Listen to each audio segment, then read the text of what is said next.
Meghan disgruntled. Dr. Shola drops major bombshell on Meghan's vicious plan to steal the crown. Dear Shola Mos-Shogbamimu erupted at royal biographer Angela Levin after claiming Meghan Markle opted out of the royal family because she wanted to lead.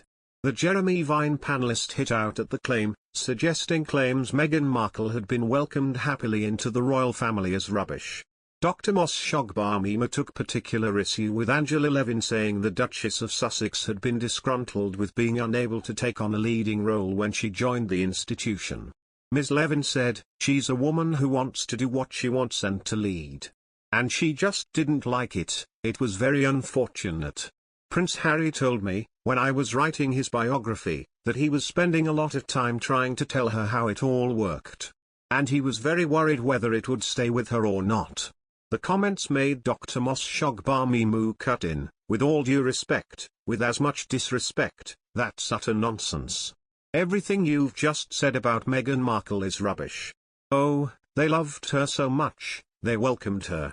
The Vine panellist has openly defended the Duchess of Sussex from criticism on past occasions and praised her for seeking happiness for her family away from the royal institution. However, a body language expert claims Meghan Markle uses controlling body language when she wants Prince Harry to stop talking in public. Jesus Enrique Rosas explained, Meghan and Harry were attending the Well Child Awards back in 2019, and they were talking to some of the families attending.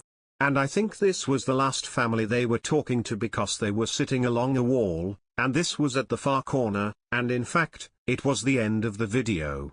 But Harry was still talking to them, in a quite engaging way, and then Meghan just stands up and literally, and silently commands Harry to stop and stand up just using her body language. And this is not the only time she's been caught in camera interrupting Harry out cold. During her infamous Oprah Winfrey interview last year, Meghan claimed she had failed to fully grasp was joining the British royal family until her first meeting with the Queen. She said Prince Harry and Sarah Ferguson gave her a last-minute lesson in curtsying before she was introduced to Her Majesty, as she had been unaware she would have to curtsy. He also suggested she had little knowledge about the royal family, saying it wasn't something that we followed at home. She said, "I went into it naively because I didn't grow up knowing much about the royal family. It wasn't something that was part of the conversation at home."